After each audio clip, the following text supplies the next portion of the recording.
no LGU yet, no, nga makahambay, na maka-declare outbreak at the municipal level. And only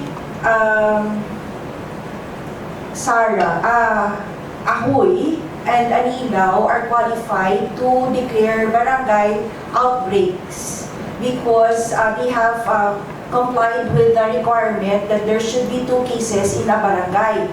So far, in Ahoy, there is San Antonio, I think, that is already qualified because they have 3 cases of pertussis, 2 of which are suspect, 1 is confirmed, so that's already 3. And Anilao also in one of the barangays also have 3 cases, 3 of which are confirmed cases of pertussis.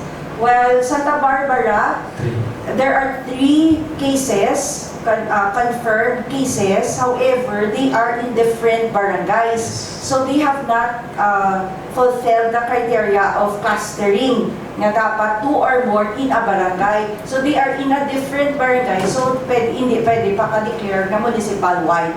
Only sa aton na barangay na to. Though cured na sila, though healed na sila. So Yes. I think that is last January pa to. So galing may isa subong nga nag-confirm. So, yes, so Ruti, amo na bala, daw hindi man kita gyapon ka sa criteria. Wala. Kay one of the criteria aside from we have surveillance in the past years, we have no case. However, subong na kita ng kaso, first 2 criteria comply ka sa declaration. Pero on the third is the capacity of our facilities. So far, wala man ka-overwhelmed ang aton Yes, mga facilities because ang aton mga cases are gamay-gamay gid lang kag okay man lang ang facilities ka. Hindi man threatening. It is threatening. It deadly because 3 of our cases we have already 5 total of 5 deaths. We have death from Balasan, and then we have 1 death in Lambunaw. I think I cannot memorize everything. Not yet, wala pa. Ano pa yung nice ka doon po, mahal? Dinggawan. Ang immunisation doon, 3 na kaklase doon, 3 square mo, dalang pertussis mo? Nakuhan? Oo, para sa, ang aton sa mga bata is 6 weeks, 10 weeks, 12, 14 weeks old. So meaning 1.5 to 1.5 months, 3.5 months. So may ara kita vaccines for them. So kompleto kita, ma'am. Bastante kita. May ara pa, may buffer pa sige province. So kaya yung basikon ang budget mo bala, why mo din na-include? At least maka-prepare kita, maka-purchase na nadaan. Tani, sa mga pregnant, ang mga pregnant naton kay ang mga bata nga ang aton mga deaths nga 3 months old 6 weeks below. Kaya wala sila nabakunahan, kaya hindi pa sila eligible sa kalabot sa 6 weeks. So dapat si nanay nga pregnant, amo nang bakunahan ta kay para nga may protection si baby pagwa niya up to 6 weeks. However, I have computed, we have in the office, we have computed, we have 24,000 deliveries a year.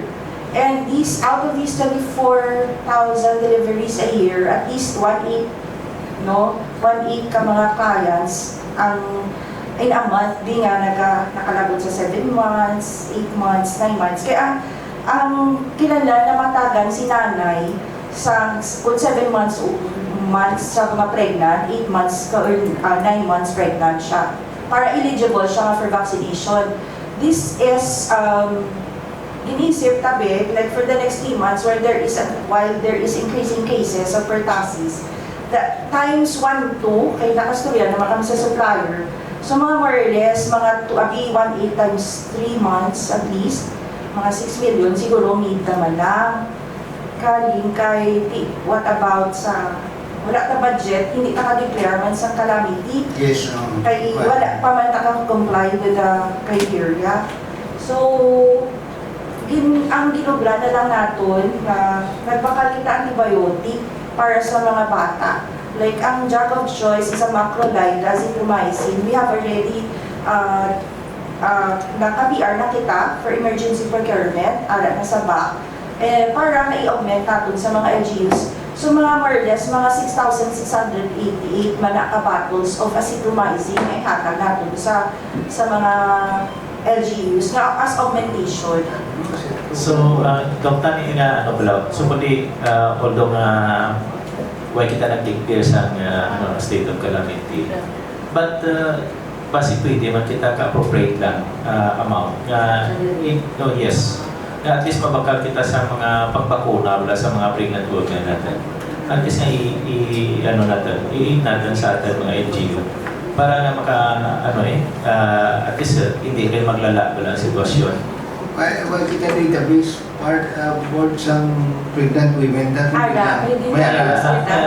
database nila. Ang actual natin is 24,000 a month, a year. 2,000 ang ka-deliver sa aton, more or less isa ka bulan, 182, 2,000. Well, the problem is you have not yet declared this kind of disease under the state of calamity. Tingin na nakuhaan sa aton ordinary plan sa health services na.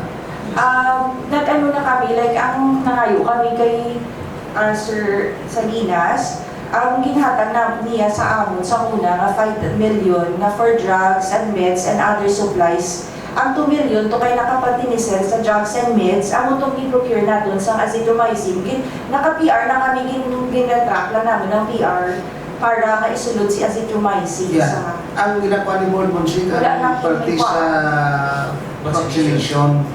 Wala kami napaan because ang budget na lang namin sa PHO is for drugs and meds is 15 million.